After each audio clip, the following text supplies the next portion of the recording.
Picture this.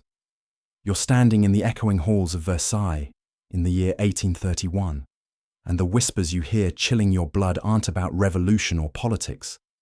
They're about a prince who simply vanished without a trace, leaving behind only questions that have haunted historians for nearly 2 centuries. The servants speak in hushed tones about the night when everything changed. The night when Prince Louis Antoine, Duke of Angoulême, heir to the French throne, walked into his private chambers and was never seen again. Before diving into this forgotten mystery that has confounded investigators for generations, if you enjoy uncovering the hidden truths buried beneath official history, consider hitting that like button and subscribing for more content like this. And please comment below to let me know where you're listening from. I find it incredible that we're exploring these unsolved mysteries together from different corners of the world, connected across time and space by our shared fascination with the secrets the past refuses to surrender. What you're about to hear isn't just another tale of royal intrigue. It's the story of how one man's disappearance exposed the darkest secrets of the French Restoration. How a single night of terror changed the course of European history, and how the most powerful families in France conspired to bury the truth so deep that even today, nearly 200 years later, we're still searching for answers. The name Louis Antoine might not be familiar to you, but his story will leave you questioning everything you thought you knew about the fall of the French monarchy. This is the mystery that made kings tremble, that forced emperors to rewrite their plans, and that created a conspiracy so vast and so terrifying that those who knew the truth took their secrets to their graves. Let's start with the man who would become the center of this enduring enigma. Louis Antoine d'Artois wasn't born to disappear into history's shadows. In fact, his early life suggested he was destined for greatness, or at least the kind of ceremonial significance that comes with being born into one of Europe's most powerful royal houses. When he entered the world on August 6, 1775, at the Palace of Versailles, the future seemed written in golden ink across the pages of French history. His father, Charles Philippe, Count of Artois, was the younger brother of King Louis XVI, making young Louis Antoine a prince of the blood and a potential heir to the throne of France. But perhaps more importantly, he was born into a world that was already showing cracks in its magnificent facade. The France of 1775 was a nation teetering on the edge of financial collapse, social upheaval, and political revolution, though few at Versailles seemed to understand the magnitude of the storm that was brewing. Louis Antoine's childhood was spent in the rarefied atmosphere of absolute monarchy, where every day began with elaborate rituals and ended with ceremonies that reinforced the divine right of kings. He was educated by the finest tutors money could buy, men who filled his head with classical literature, military strategy, and the unshakable belief that his bloodline made him inherently superior to the millions of French subjects who would someday be under his rule. But there was something different about Louis Antoine, something that set him apart from his royal cousins and made him the subject of whispered conversations among the court's most observant members. Palace servants noticed that the young prince had an unusual fascination with locks and keys, spending hours studying the intricate mechanisms that secured doors, chests, and secret passages throughout Versailles. He would disappear for entire afternoons, exploring hidden corridors and forgotten chambers that even long-time residents of the palace didn't know existed. His tutors reported that Louis Antoine possessed an almost supernatural ability to remember conversations, particularly those that weren't meant for his ears. He seemed to have developed an extensive network of informants among the palace staff, from kitchen maids to stable boys, all of whom provided him with information about the private lives and secret dealings of France's most powerful nobles. By the age of 12, Louis Antoine knew more about the scandals, debts, and political machinations of the French court than many seasoned diplomats. This precocious intelligence might have been merely amusing in normal circumstances, But these weren't normal circumstances. The French Revolution erupted when Louis Antoine was just 14 years old, transforming him overnight from a privileged prince into a hunted enemy of the people. The comfortable world of Versailles, with its endless ceremonies and gilded chambers, suddenly became a death trap, where being born royal was literally a crime punishable by execution. The escape from France in 1789 was the first great adventure of Louis Antoine's life, though it was an adventure born of terror rather than excitement. The royal family's flight from Versailles was a chaotic affair that separated Louis Antoine from his parents and thrust him into a world where his survival depended not on his noble birth, but on his ability to think quickly and adapt to constantly changing circumstances. What happened during those first months of exile would shape Louis Antoine's character in ways that no amount of royal education could have prepared him for. He learned to sleep in peasant cottages, to eat whatever food was available, and to trust no one completely. Most importantly, he learned that the world beyond Versailles was far more complex and dangerous than his tutors had ever suggested. The divine right of kings meant nothing to revolutionaries with guillotines, and royal blood was more likely to get you killed than protected. The young prince's experiences as a refugee created in him a deep paranoia about betrayal and an obsession with having multiple escape routes from any situation. He began keeping detailed journals, written in a complex code of his own invention, documenting not just his daily activities, but also his observations about the people around him. These journals, which would later play a crucial role in his mysterious disappearance, revealed a mind that was constantly analyzing, constantly planning, and constantly preparing for the next crisis. By 1814, when the Bourbon monarchy was restored and Louis Antoine returned to France as the Duke of Angoulême, he had been transformed from a naive prince into something far more complex and potentially dangerous. The restoration should have been a moment of triumph, a return to the natural order that had been so violently disrupted by revolution and war. Instead, it became the beginning of the most mysterious chapter in his already extraordinary life. The France that Louis Antoine returned to was not the France he had left 25 years earlier. The revolution had changed everything, from the way people thought about authority to the very structure of society itself. The restored monarchy was a pale shadow of its former self, dependent on the goodwill of foreign powers and the grudging acceptance of a population that had learned to live without kings. Louis Antoine's position as the Duke of Angoulême made him one of the most important figures in the Restoration government, but it also made him a target for anyone who opposed the return of the old regime. Republicans saw him as a symbol of everything they had fought to destroy. Former revolutionaries viewed him as a potential source of revenge for the years of exile and suffering. Even supporters of the monarchy worried about his long absence from France and questioned whether he truly understood the delicate political balance that kept the restored government in power. The Duke's behaviour during his first years back in France did nothing to calm these concerns. He seemed to trust no one, not even his closest advisors, and he developed increasingly elaborate security measures to protect himself from what he believed were constant threats to his life. His apartments in the Tuileries Palace were modified with secret passages, hidden chambers, and escape routes that he had personally designed and that only he knew how to navigate. Servants reported that Louis Antoine rarely slept in the same bed twice, moving between different rooms according to a pattern that seemed random but was actually based on a complex system he had devised to make it impossible for potential assassins to predict his location. He employed food tasters, not just for formal meals, but for every piece of food that entered his mouth. His correspondence was conducted through a network of intermediaries, and he never signed important documents in his own hand, instead using a series of stamps and seals that could be applied by trusted servants. But perhaps most tellingly, Louis Antoine began reaching out to some very unusual contacts.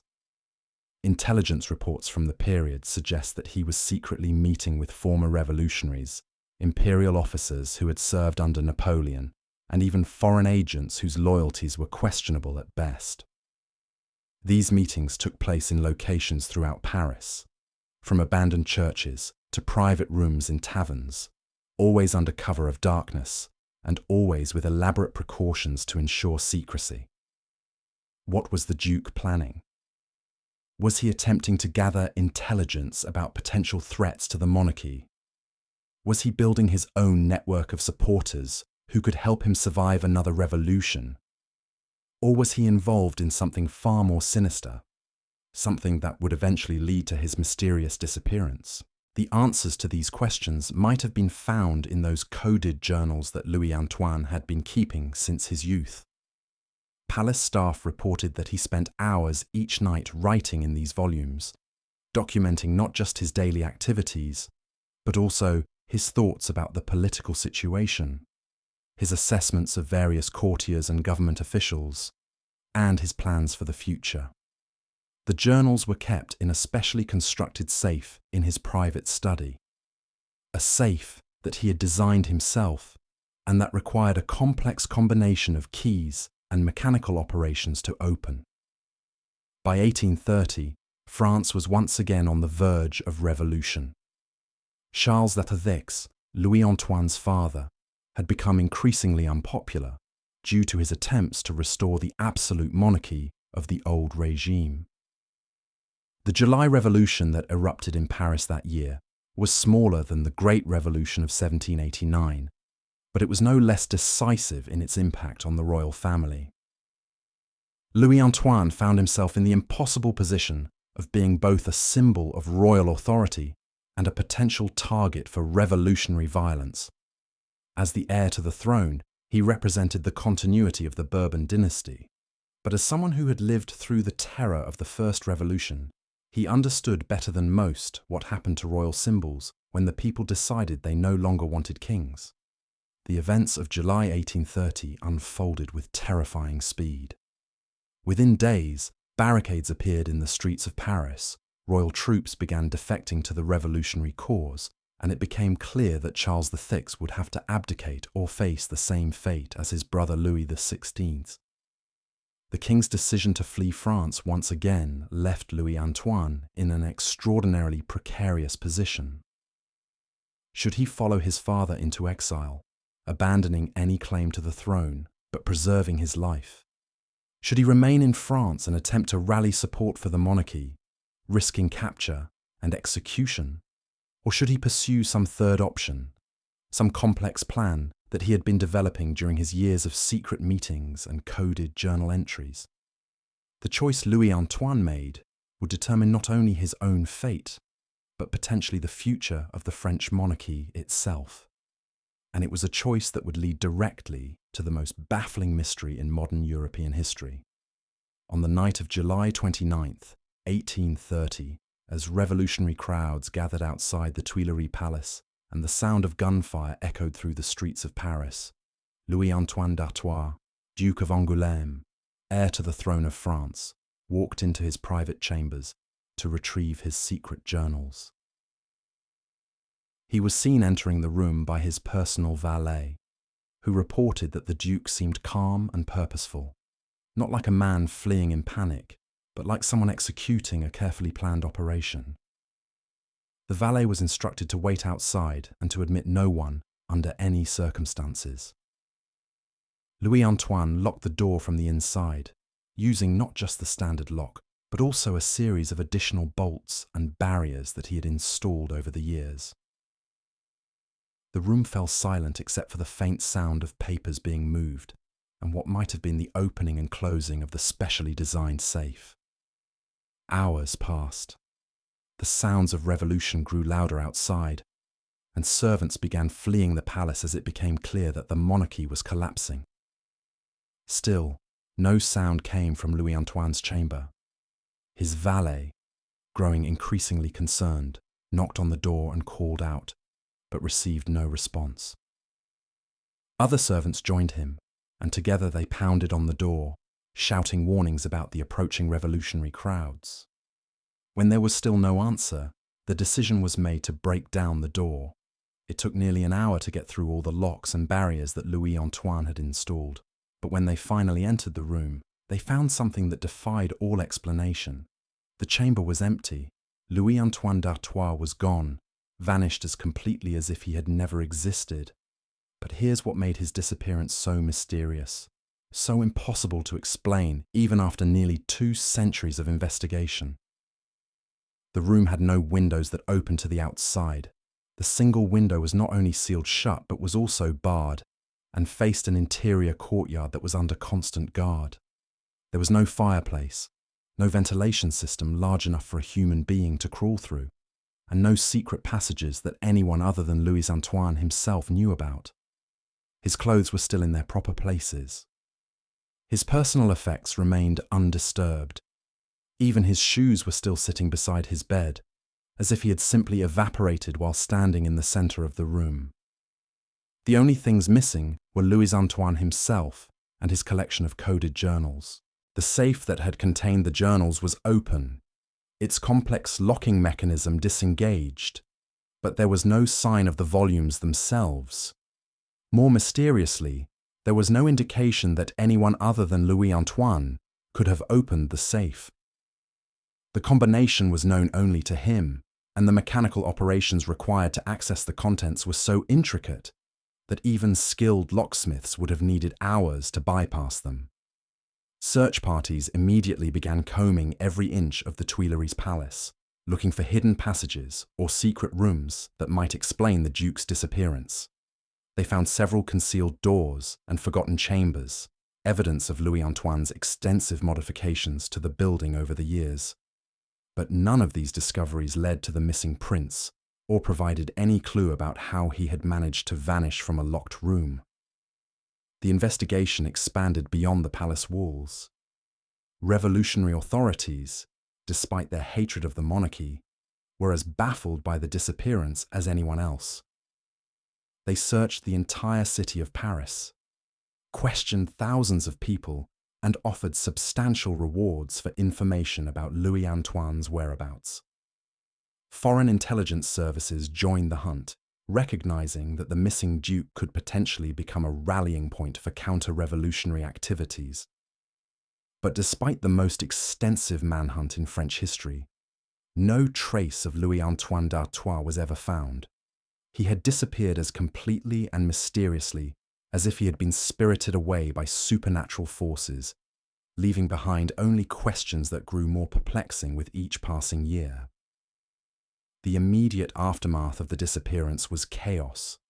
The new government of Louis Philippe, which had replaced the Bourbon monarchy, found itself in the awkward position of having to investigate the vanishing of a man they considered a political enemy. They couldn't ignore the mystery because the missing duke represented a potential threat to their legitimacy, but they also couldn't pursue the investigation too aggressively, because doing so might give credence to royalist claims that Louis Antoine had been murdered by Republican conspirators. Foreign powers were equally confused about how to respond. The governments of Austria, Prussia, and Russia had all expected to provide asylum to the Bourbon family members who fled France during the July Revolution. They had prepared accommodations, allocated resources, and made diplomatic arrangements to receive the royal exiles. The complete disappearance of the heir to the throne disrupted all these plans and created a diplomatic crisis that no one had anticipated. The mystery deepened when investigators began examining the financial records associated with Louis Antoine's activities during his final years in France. They discovered that he had been secretly moving enormous sums of money through a network of banks and financial institutions across Europe. The amounts involved were staggering, far more than what anyone had imagined a single individual could accumulate, even a member of the royal family. Some of these financial transactions dated back years, suggesting that Louis Antoine had been planning something elaborate long before the July Revolution made his disappearance possible. The money had been converted into portable assets, precious stones, rare metals, and negotiable securities that could be easily transported and converted into local currency anywhere in Europe. But here's what made these financial discoveries even more mysterious. The investigators found evidence that Louis Antoine had been in communication with Republican revolutionaries, imperial loyalists, and foreign agents simultaneously. He had been paying all of them, providing funds for activities that were often directly opposed to each other. It was as if he had been playing multiple sides of a complex game, building relationships with every possible faction while committing himself to none of them. The coded journals that had disappeared with Louis Antoine became the subject of intense speculation. Several people claimed to have seen portions of these volumes over the years, and their descriptions suggested that the Duke had been documenting far more than just his personal thoughts and daily activities. According to these witnesses, the journals contained detailed intelligence about the private lives of European royalty, the secret plans of various governments, and the identities of spies and agents operating throughout the continent. If these descriptions were accurate, then Louis Antoine's journals represented one of the most valuable intelligence archives in European history. The information contained in those volumes could have been used to blackmail kings, topple governments, or reshape the balance of power across the continent. The fact that the journals had vanished along with their author suggested that Louis Antoine's disappearance was not a spontaneous flight, but a carefully orchestrated operation that had been years in the planning. The search for the missing Duke continued for decades, long after the political circumstances that had driven him into hiding had changed. Professional investigators, amateur detectives, and treasure hunters all became obsessed with solving the mystery of his disappearance. They developed elaborate theories about secret societies, international conspiracies, and hidden chambers beneath the streets of Paris. Some investigators focused on the possibility that Louis Antoine had faked his own death and assumed a new identity somewhere in Europe or beyond. They pointed to the sophisticated planning evident in his financial arrangements and the careful timing of his disappearance as evidence that he had engineered his own vanishing. According to this theory, the locked room mystery was an elaborate piece of stagecraft designed to make his escape seem impossible and thereby discourage pursuit. Other investigators believed that Louis Antoine had been murdered by political enemies who had then disposed of his body so thoroughly that no trace remained. They argued that the missing journals were the real motive for the crime, that someone had killed the Duke to prevent him from revealing the secrets he had accumulated over years of intelligence gathering. The locked room, according to this theory, was the scene of a perfectly executed assassination, carried out by professionals who had found a way to enter and exit the chamber without leaving any evidence of their presence. A third group of investigators proposed that Louis Antoine had been recruited by a foreign intelligence service and had disappeared as part of a complex international operation. They suggested that his years of secret meetings and financial transactions had been preparation for a new career as a spy, operating under deep cover in a location where his true identity would never be suspected. The disappearance, according to this theory, was an elaborate extraction operation carried out by professionals who specialized in making people vanish without a trace. Each of these theories had evidence to support it, but none could fully explain all the mysterious circumstances surrounding Louis Antoine's disappearance. The locked room remained an unsolved puzzle. The missing journals continued to tantalize investigators, and the Duke himself remained as elusive as ever. As the years passed and became decades, the mystery of Louis Antoine d'Artois took on a life of its own. Writers created fictional accounts of his disappearance, each more elaborate than the last. Historians debated the various theories and proposed new ones based on documents that surfaced periodically in archives across Europe. The missing Duke became a legend, a ghost who haunted the collective memory of a continent that had been transformed by revolution and war. But perhaps the most intriguing aspect of the mystery was how it continued to generate new evidence long after the original events had faded into history. Throughout the 19th and early 20th centuries, people across Europe claimed to have encountered Louis Antoine or to have discovered clues about his fate. Some of these claims were obviously fraudulent, attempts to claim reward money or gain attention. But others were more difficult to dismiss, particularly those that came from credible witnesses who had nothing obvious to gain from fabricating stories about the missing Duke. But here's what none of those theories could explain: why a man who had supposedly planned every detail of his escape would leave behind the most valuable thing he possessed. Not gold, not jewels, not even the crown itself, but something far more precious to Louis Antoine. Something that would reveal the true nature of his obsession and perhaps unlock the mystery that had consumed him for decades. Deep within the locked chamber, investigators discovered what appeared to be a simple wooden box.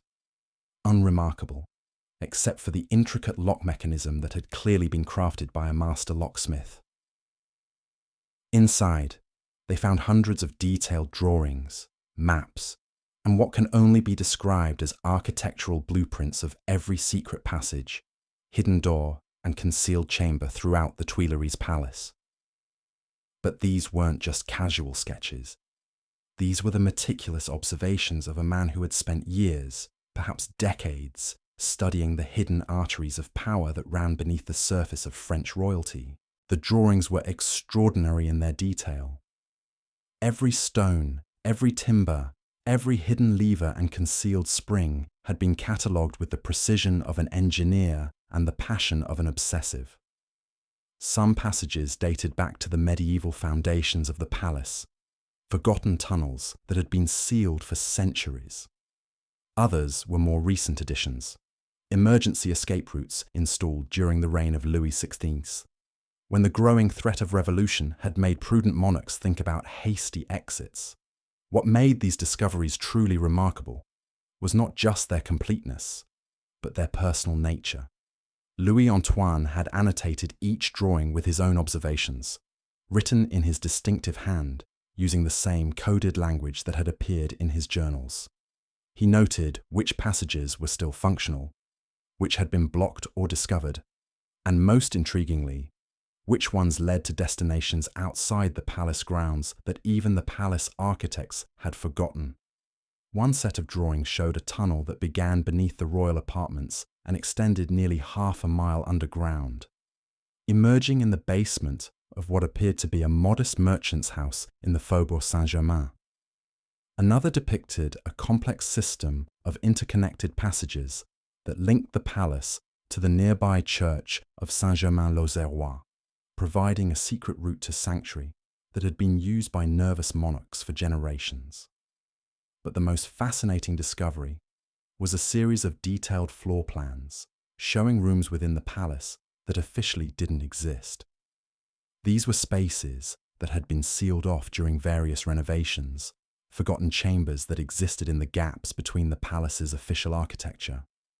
Louis Antoine had not only located these lost rooms, but had apparently found ways to access them, creating a private world within the palace walls that was entirely his own. The investigators realized they were looking at something unprecedented. A complete map of the palace's hidden anatomy, compiled by a man who had turned architectural archaeology into a personal obsession. Louis Antoine hadn't just been interested in locks and mechanisms for their own sake. He had been systematically learning every secret the palace contained, every way in and out, every hiding place and forgotten corner. What drove this obsession? The answer lay in the final set of documents found in the wooden box.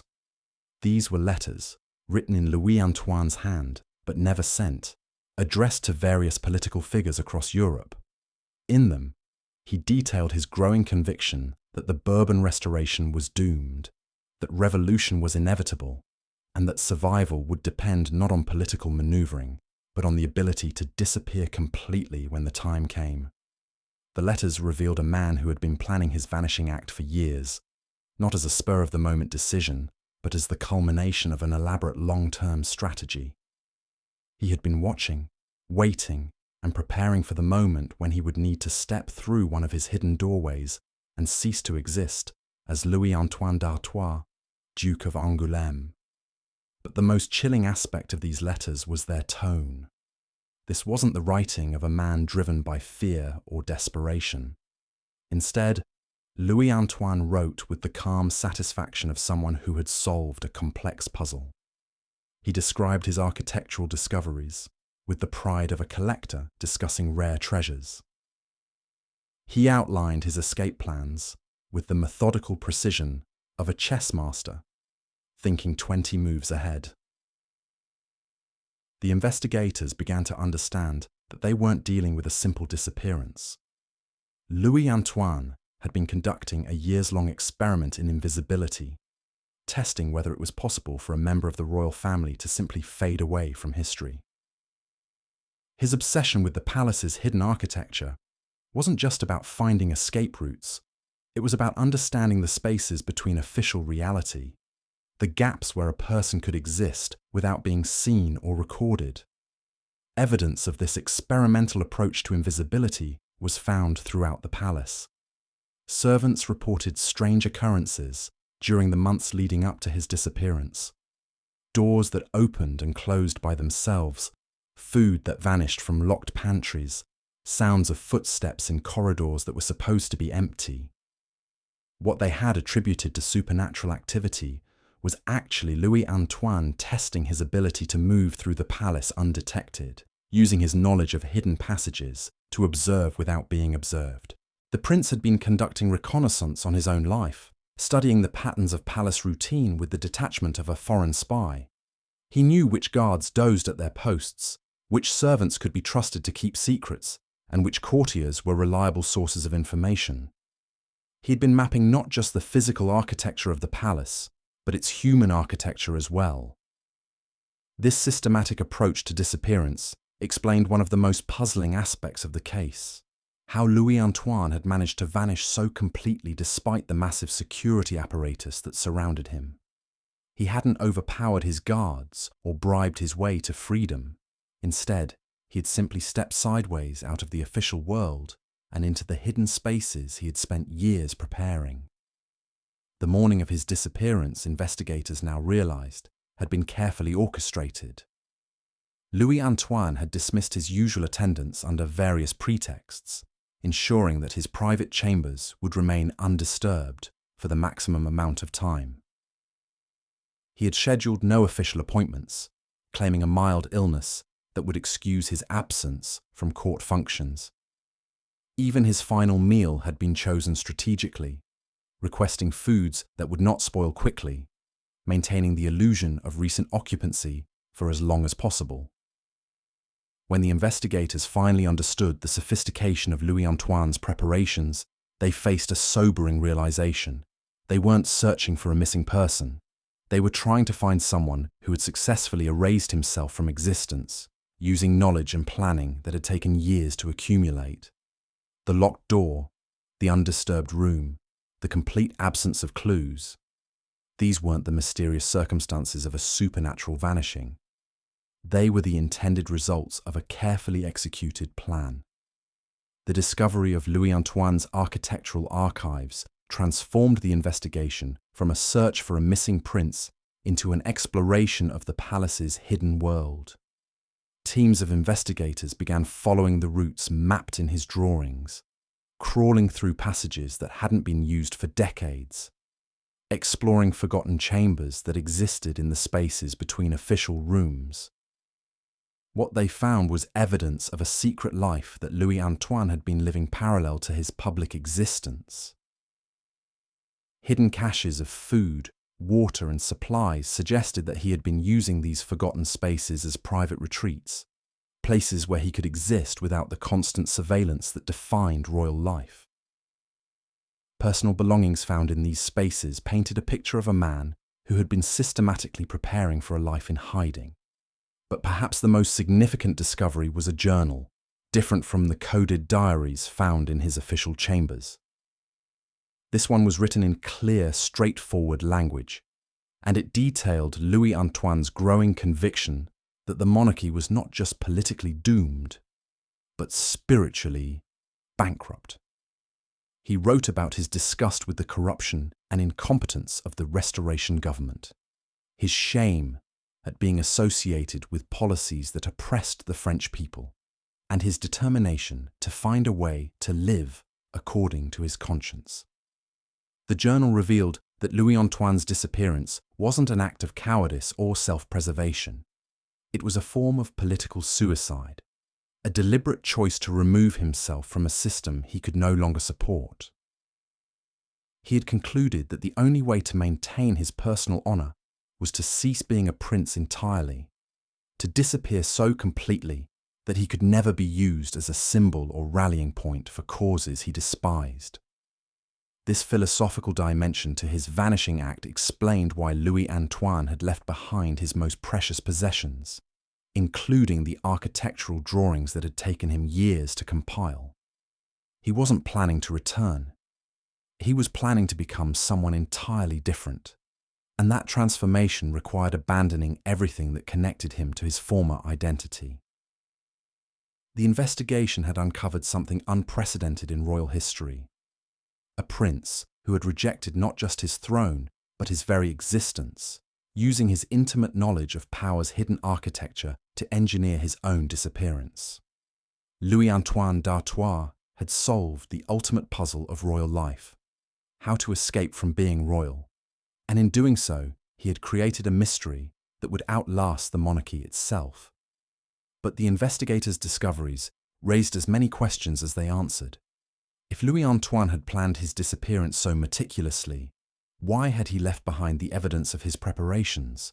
Was the wooden box and its contents meant to be found, a final message from a man who had chosen invisibility over inheritance?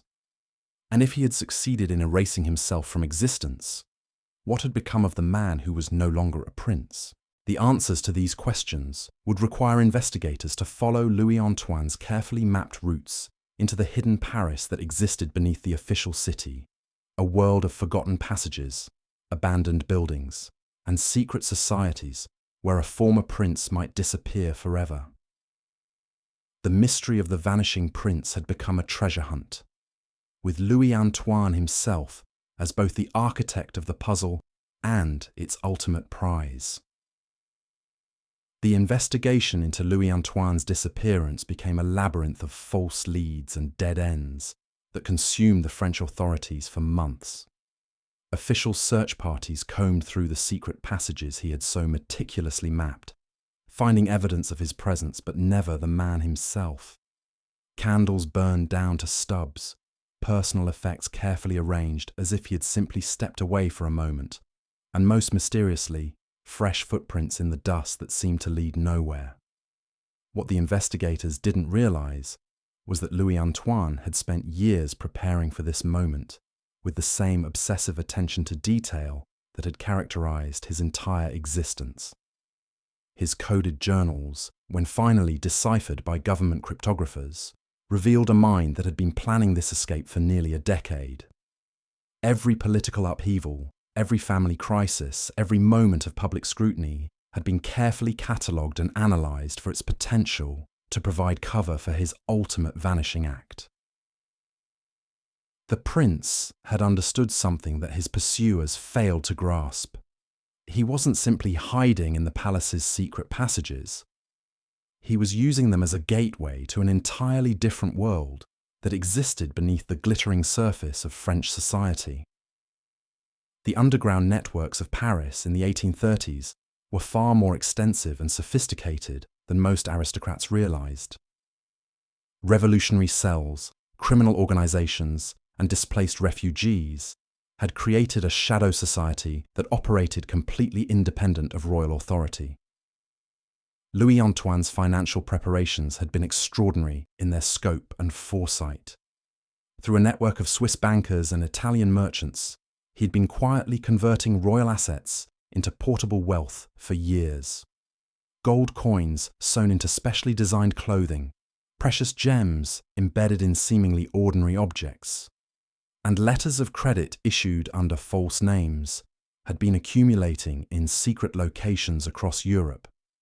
His escape wasn't just physical, it was economic, creating the financial foundation for a completely new identity. The prince's transformation began even before his official disappearance. Palace servants later testified that they had noticed subtle changes in his behavior during the months leading up to his vanishing. He had been practicing different accents, studying the mannerisms of merchants and tradesmen, and even deliberately altering his posture and gait to appear less aristocratic. What they had dismissed as eccentric behavior was actually methodical preparation for assuming a completely different social identity. The morning of his disappearance, Louis Antoine had consumed a carefully prepared mixture of herbs and compounds that would slow his heartbeat and breathing to almost imperceptible levels. This ancient technique, learned from Eastern mystics who had found their way to the French court, allowed him to remain motionless for hours, while search parties passed mere feet from his hiding place. His understanding of human psychology had told him that the most thorough searches would occur in the first days after his disappearance, and his pharmaceutical knowledge gave him the tools to remain undetected during this critical period.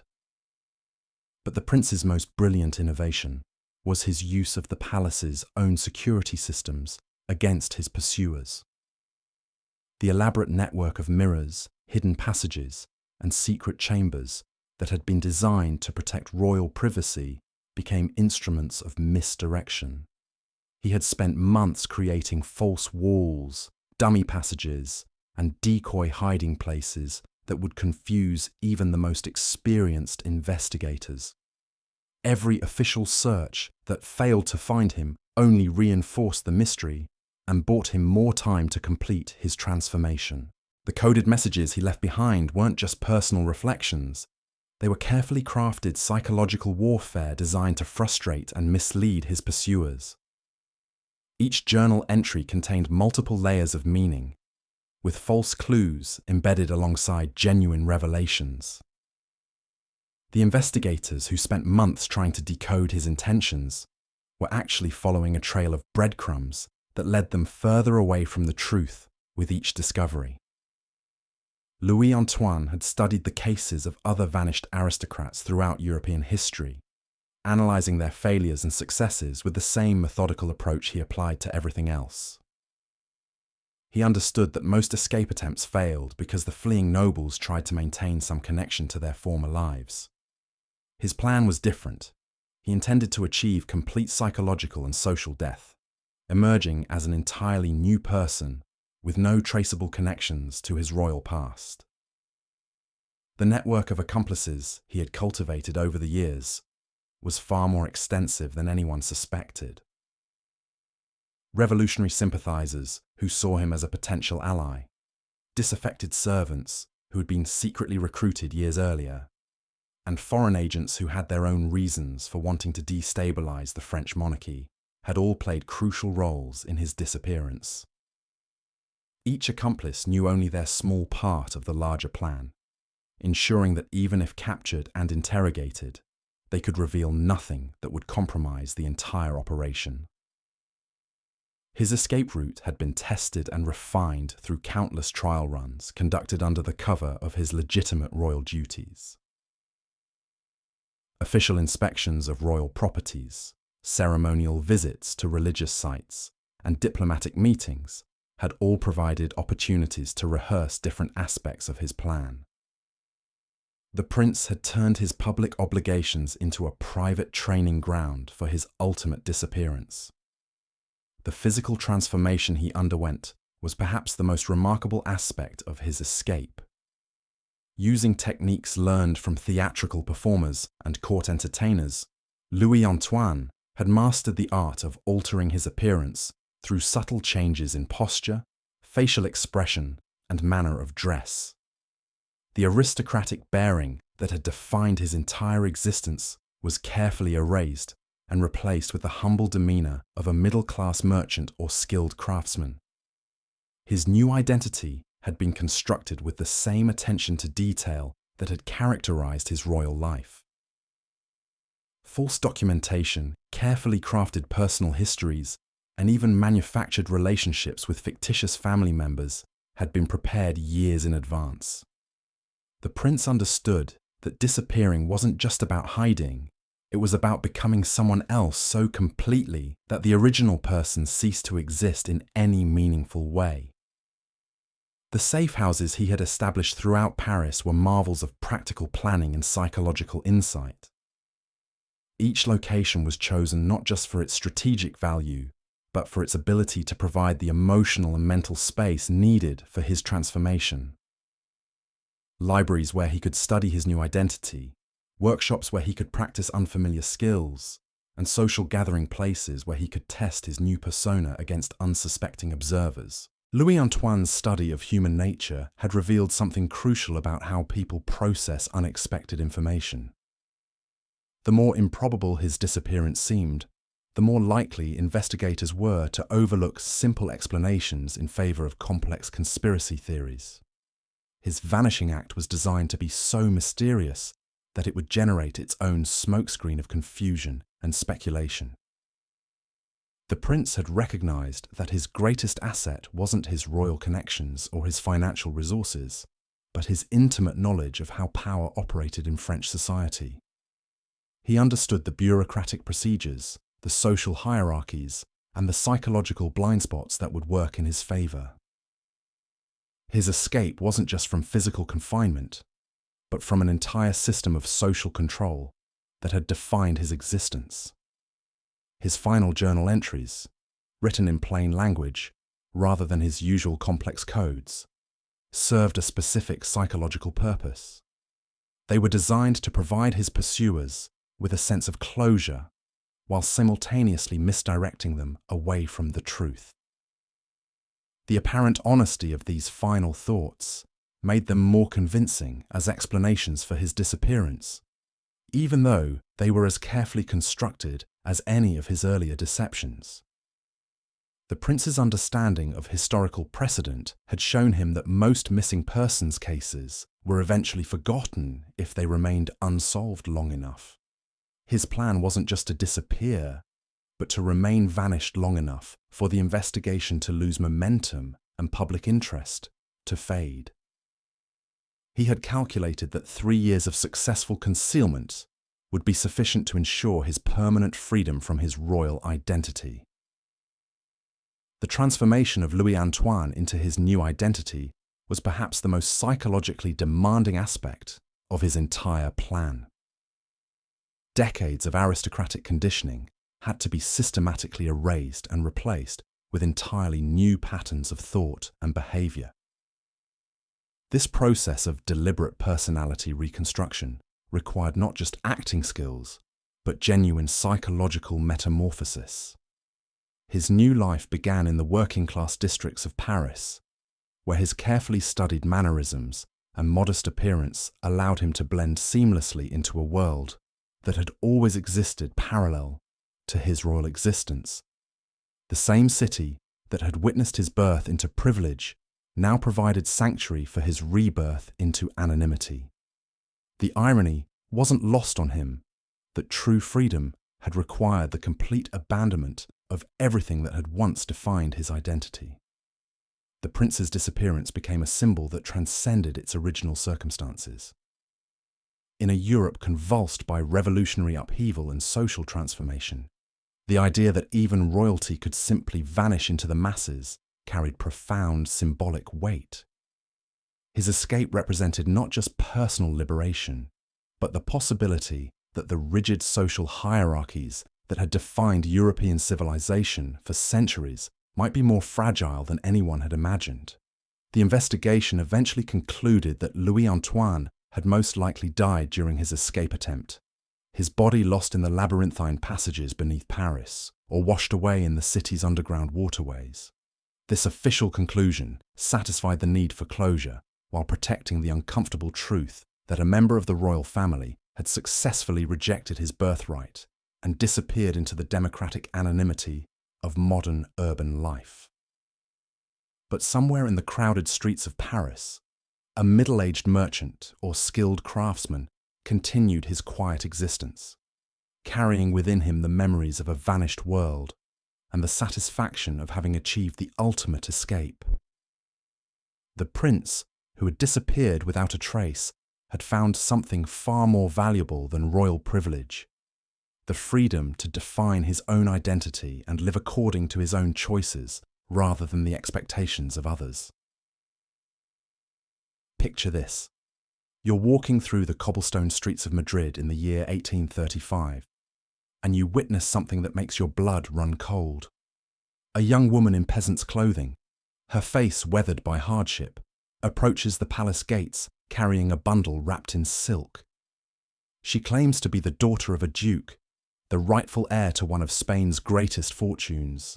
But the guards laugh at her ragged appearance, at her calloused hands, at the very notion that nobility could emerge from such humble circumstances. They have no idea they're looking at living proof of the most audacious royal escape in European history. The woman standing before those ornate gates was living evidence that Louis Antoine d'Artois had not simply vanished into thin air. He had transformed himself so completely, so methodically, that even his own blood had learned to survive in a world that would never recognize their true heritage. What the guards witnessed that day wasn't just a peasant seeking charity. It was the culmination of a plan so intricate, so psychologically sophisticated, that it had taken decades to fully unfold. The mystery of the Duke of Angoulême's disappearance had consumed the French court for years. But as investigators dug deeper into the circumstances surrounding his vanishing, they began to uncover something far more disturbing than a simple escape. They discovered evidence of a multi-generational conspiracy that stretched back to the earliest days of the Bourbon Restoration. Louis Antoine hadn't just planned his own disappearance. He had orchestrated the systematic erasure of his entire bloodline from the historical record. The first clue came from an unexpected source. A Jesuit priest named Father Matthias, who had served as confessor to several members of the royal family, left behind a sealed letter that wasn't opened until 1840, a full decade after the Duke's disappearance. The contents of that letter sent shockwaves through the remaining French nobility. Father Matthias wrote about conversations he'd had with Louis Antoine as early as 1825, 5 years before the Revolution, in which the Duke had spoken of his desire to free his children from the curse of royal blood. The priest's account revealed that Louis Antoine had been planning not just his own escape, but the liberation of his entire family line from what he called the golden prison of aristocracy.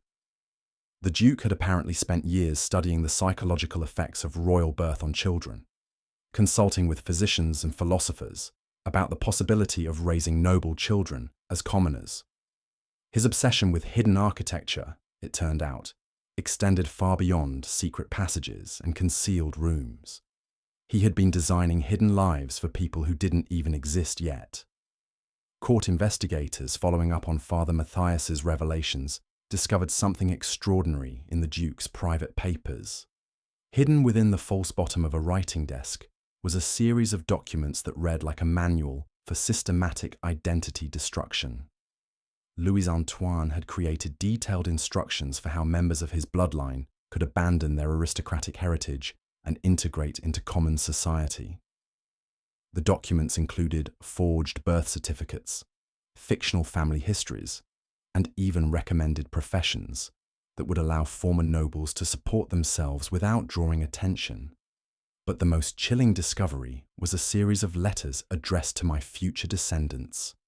In these documents, Louis Antoine had written detailed instructions for how his children and grandchildren should live their lives as commoners. He provided them with false names, fabricated ancestries, and even suggested personality traits they should cultivate to blend seamlessly into peasant society. The letters read like a father's loving guidance to children he would never meet, combined with the cold calculation of a master spy creating deep cover identities. One letter, addressed to "My dear son, whatever name you may carry," contained this haunting passage. "You must understand that the blood flowing through your veins carries both the greatest privilege and the greatest curse in France. I have chosen to break this cycle, to give you something no royal child has ever possessed, the freedom to be ordinary. You will know poverty, you will know hunger, you will know the calloused hands of honest labor, but you will also know something that I never could, the simple joy of being loved for who you are, not what you represent." The Duke's plan was breathtaking in its scope and horrifying in its implications. He hadn't just abandoned his own royal identity, he had systematically planned the abandonment of his entire bloodline's royal heritage. Court investigators realized they weren't just searching for one missing duke. They were potentially looking for an entire shadow dynasty of former royals living as peasants throughout France. Evidence of this shadow dynasty began surfacing in the most unexpected places. A blacksmith in Lyon possessed an unusual collection of books that included advanced texts on political philosophy and military strategy, far beyond what a working-class artisan would typically own. When questioned, the man claimed the books had belonged to his father, who had been educated above his station by a mysterious benefactor. The blacksmith's features, investigators noted, bore a striking resemblance to portraits of the Duke of Angoulême. In Marseille, a seamstress named Marie Dubois had gained a reputation for her extraordinary skill at creating garments that mimicked the latest Parisian fashions, despite having never left her humble neighbourhood. Her customers marvelled at her instinctive understanding of court dress and aristocratic mannerisms.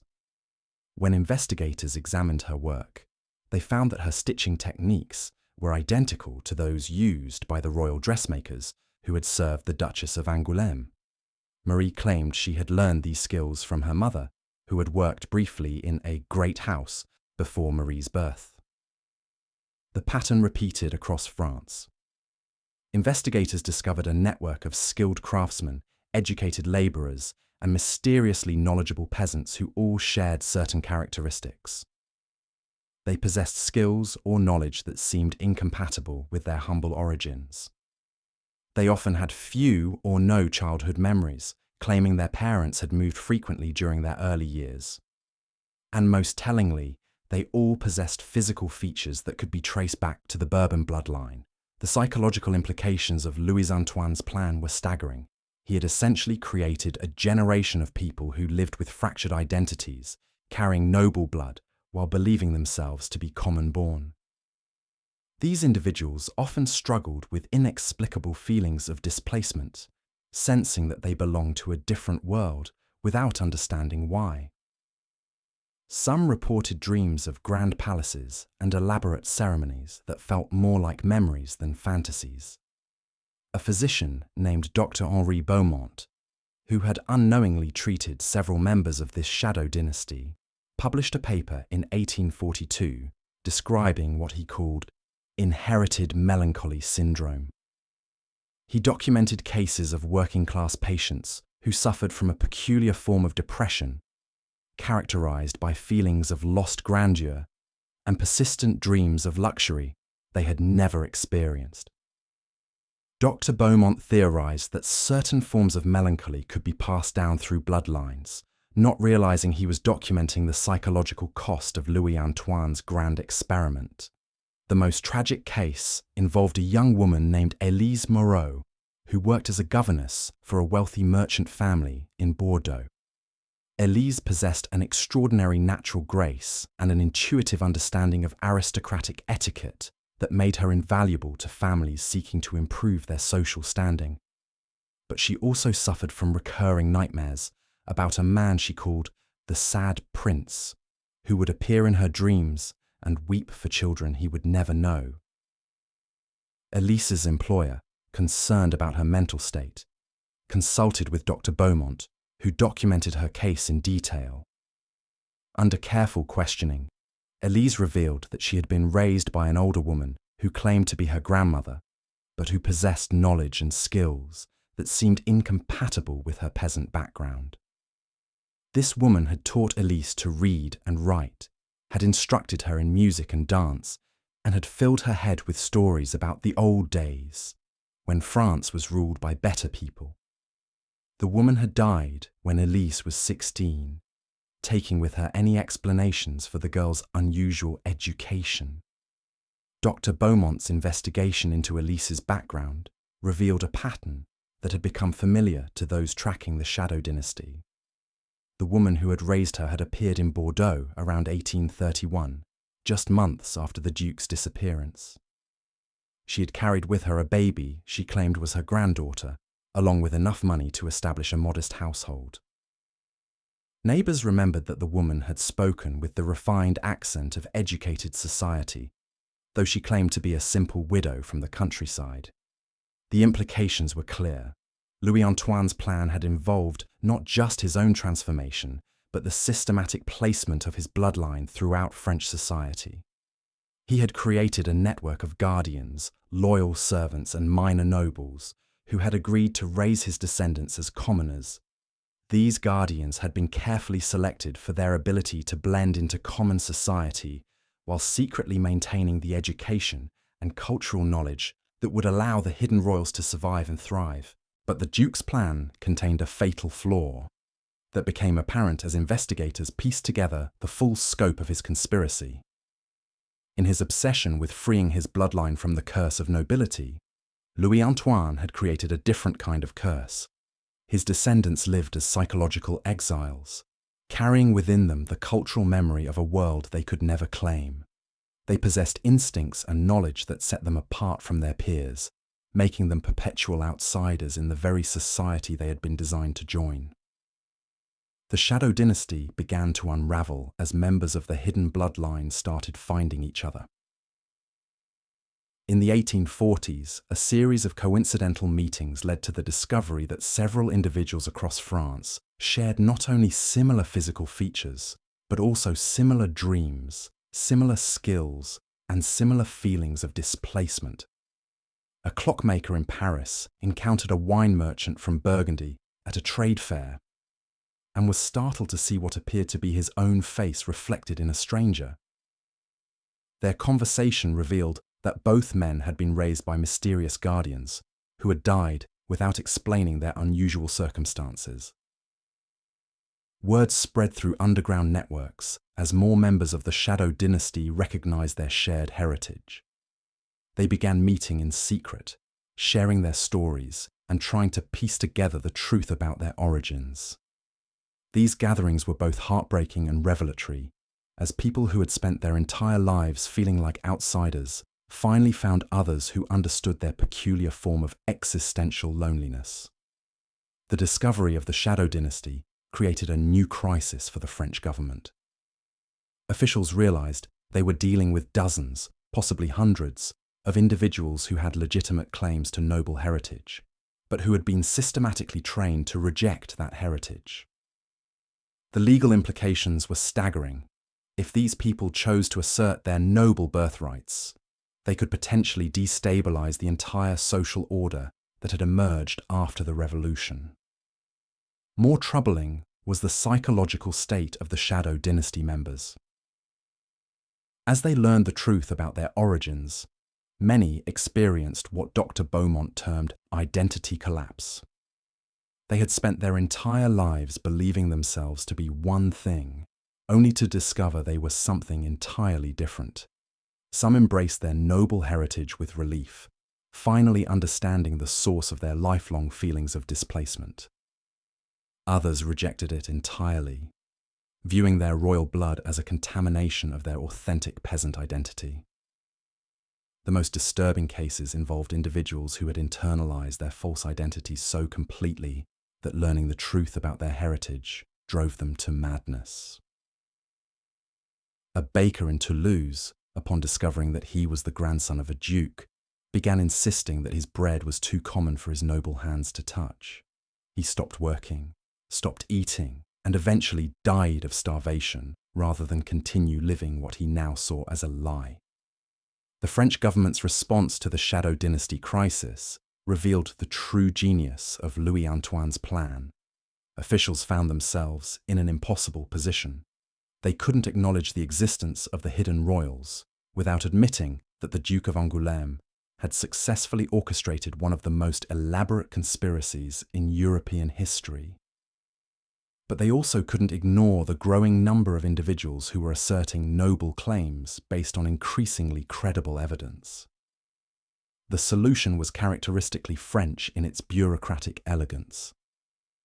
The government created a secret commission tasked with quietly investigating and documenting the Shadow Dynasty, while publicly maintaining that no such conspiracy existed.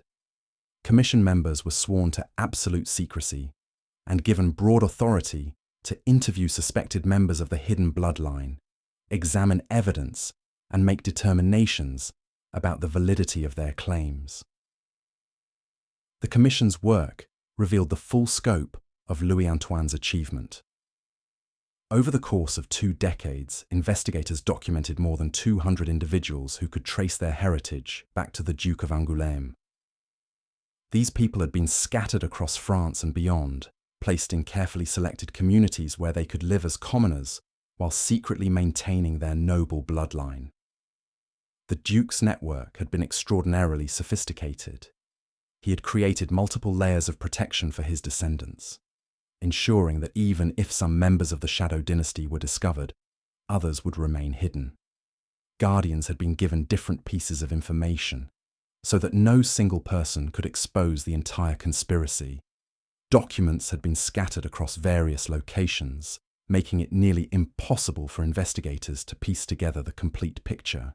Most impressively, Louis Antoine had anticipated the psychological challenges his descendants would face. Hidden among his papers, investigators found detailed instructions for how members of the Shadow dynasty should be gradually introduced to their true heritage. The Duke had understood that sudden revelation would be traumatic, and had designed a careful process of psychological preparation that would help his descendants integrate their noble identity with their common upbringing.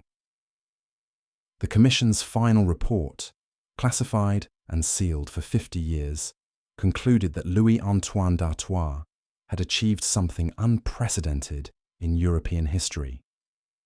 He had successfully engineered the voluntary dissolution of a noble bloodline while simultaneously ensuring its survival. His descendants lived as commoners, not because they had been forced to abandon their heritage, but because they had been carefully prepared to choose a different life. The tragedy of the Shadow dynasty was that Louis Antoine's noble intentions had created a different kind of suffering. In trying to free his bloodline from the curse of nobility, he had cursed them with the burden of fractured identity. His descendants lived as psychological refugees, carrying within them the cultural memory of a world they could never fully claim or entirely reject. The woman who had appeared at the palace gates in 1835 was one of the lucky ones. Her name was Marguerite Dubois, and she was indeed the Duke's granddaughter. But unlike many members of the Shadow dynasty, Marguerite had been raised by a guardian who had gradually revealed the truth about her heritage. She had come to the palace not seeking recognition or restoration, but simply to see the world her grandfather had chosen to abandon. In the end, the mystery of the Duke of Angoulême's disappearance was solved not by discovering where he had gone, but by understanding what he had created.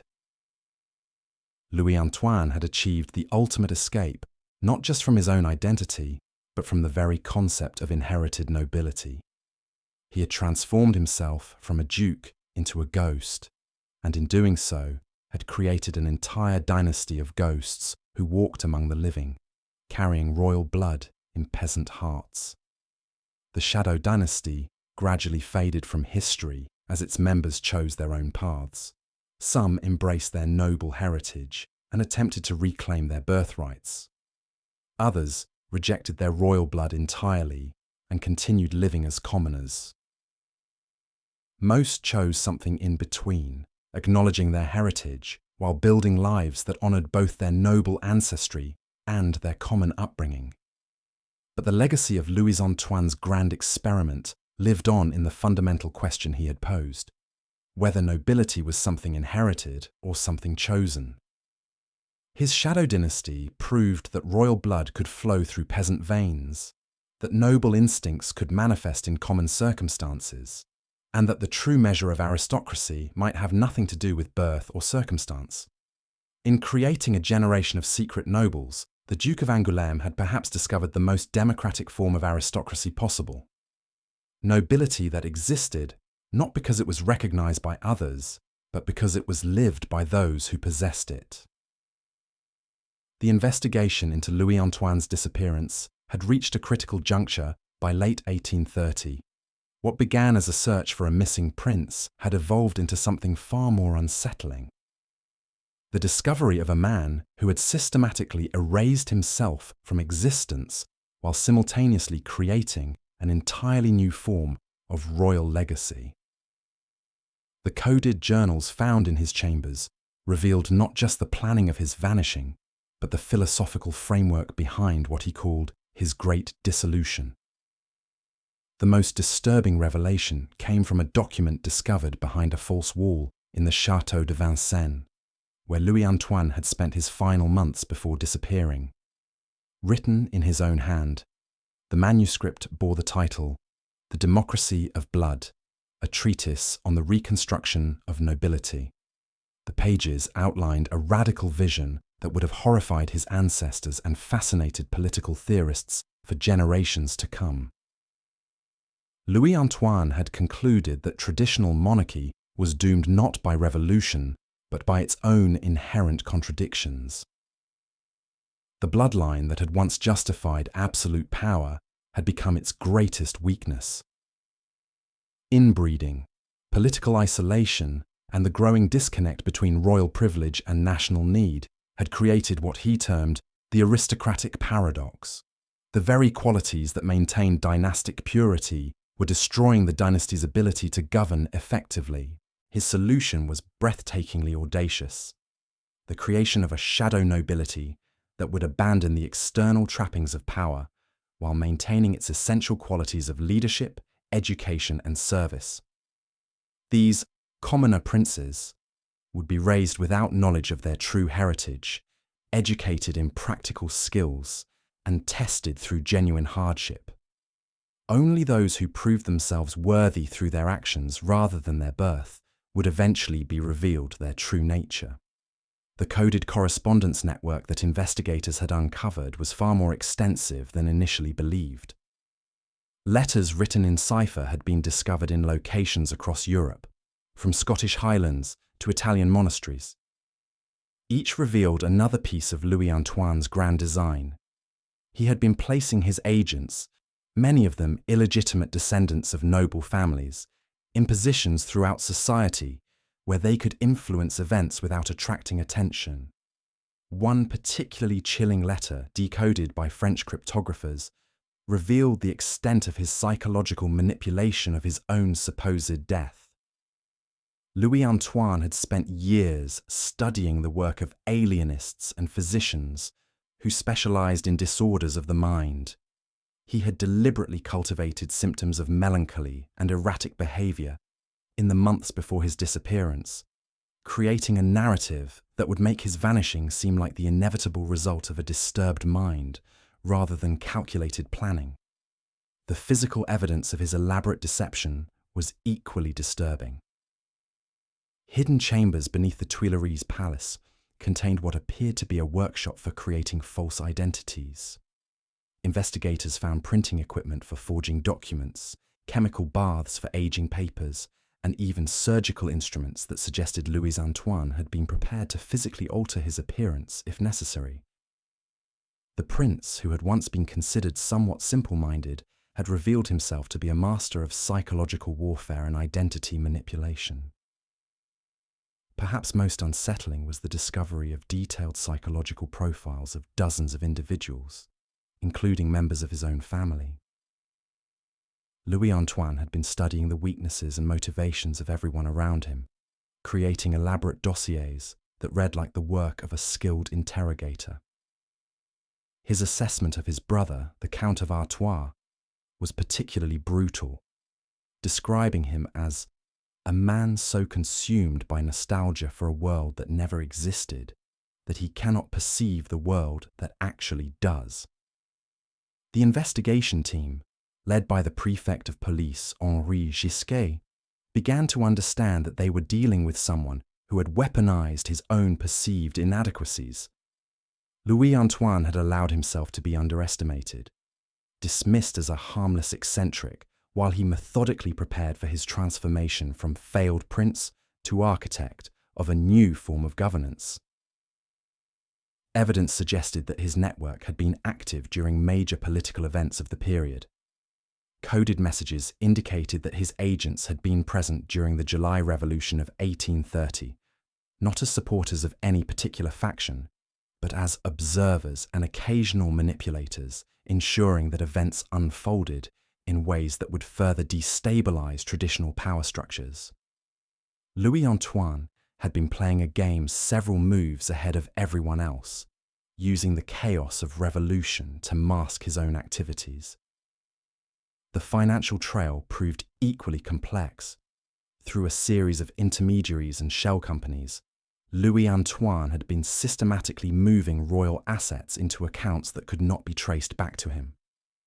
The wealth of the Bourbon dynasty was being redistributed to fund his shadow network, creating a parallel economy that operated entirely outside traditional banking systems. His agents had been purchasing property, establishing businesses, and even funding schools and hospitals across Europe, all while maintaining the fiction that they were independent entrepreneurs. The psychological impact of these discoveries on the royal family was devastating. King Louis Philippe, who had assumed the throne after the July Revolution, found himself facing the possibility that his predecessor had not died or fled, but had become something far more dangerous, a ghost in the machine of European politics. The new monarch ordered increased security measures and began his own investigation into potential infiltration of his government by Louis Antoine's network. The international implications were equally troubling. Diplomatic correspondence revealed that several European courts had received anonymous letters containing detailed information about their own internal affairs, information that could only have come from highly placed sources. The letters, written in the same cipher used by Louis Antoine, suggested that his network had penetrated the highest levels of multiple governments. The British Foreign Office reported receiving documents that revealed French diplomatic strategies months before they were officially implemented. The Austrian Empire discovered that their military planning had been compromised by someone with access to their most classified information. The Prussian court found evidence that their succession plans had been leaked to parties unknown. Each incident bore the hallmarks of Louis Antoine's methodology: precise intelligence gathering combined with careful manipulation of information to achieve specific political outcomes. The more investigators learned about Louis Antoine's preparation, the more they began to question fundamental assumptions about the nature of power and identity. His journals revealed a man who had spent years studying not just politics and economics, but psychology, sociology, and what would later be called anthropology. He had been developing theories about human behavior that were decades ahead of their time, using his royal position as a laboratory for testing ideas about leadership, motivation, and social control. One particularly disturbing entry described his experiments with what he called controlled degradation. Louis Antoine had deliberately placed himself in situations where he would be humiliated or dismissed, studying his own emotional responses and developing techniques for maintaining psychological stability under extreme stress. He had been training himself to endure the complete destruction of his public identity while preserving his inner sense of purpose and mission. The discovery of his personal correspondence with various mistresses and confidants revealed another layer of his manipulation. Louis Antoine had been using romantic relationships as intelligence-gathering opportunities, seducing women connected to important political figures, and carefully extracting information about their lovers' private activities. His journals contained detailed psychological profiles of these women, noting their vulnerabilities, ambitions, and potential usefulness to his larger plans. The investigation uncovered evidence that Louis Antoine had been planning his disappearance for over a decade. Purchase records showed that he had been acquiring properties under false names across Europe, creating a network of safe houses and operational bases.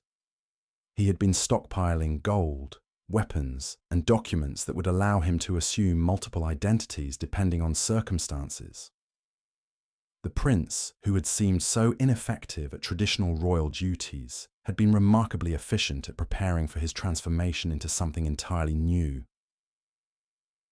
The psychological warfare aspect of his plan was particularly sophisticated. Louis Antoine had been deliberately spreading rumors about his own instability and incompetence, using his reputation as a harmless eccentric to deflect attention from his actual activities. He had cultivated an image of himself as a man more interested in antiquarian pursuits than politics, while secretly building one of the most extensive intelligence networks in European history. The coded journals revealed his growing contempt for traditional monarchy and his belief that the entire system needed to be replaced with something more adaptable and effective. He wrote extensively about the need for leaders who understood both the theoretical principles of governance and the practical realities of managing complex societies. His vision of commoner princes was not just about creating a new nobility, but about fundamentally restructuring the relationship between rulers and ruled. The investigation team began to realize that Louis Antoine's disappearance was not an ending but a beginning. He had not fled from responsibility, but had transformed the very nature of his responsibilities. Instead of being a prince who ruled over a specific territory, he had become something unprecedented, a stateless monarch whose kingdom existed in the shadows of legitimate governments across Europe. The final pieces of evidence discovered in his chambers suggested that Louis Antoine had been planning to reveal himself eventually, but only after his network had achieved sufficient influence to reshape European politics fundamentally. His disappearance was not meant to be permanent, but rather a period of preparation for a return that would demonstrate the superiority of his new model of governance. The implications of this discovery sent shockwaves through the political establishments of Europe. If Louis Antoine was still alive and active, if his network was as extensive as the evidence suggested, then the stability of the entire continental system was potentially at risk. The ghost of the Bourbon dynasty had not vanished, but had evolved into something far more dangerous than any traditional monarch could ever be. The story of Sporus stands as one of history's most tragic examples of how absolute power can corrupt and destroy innocent lives.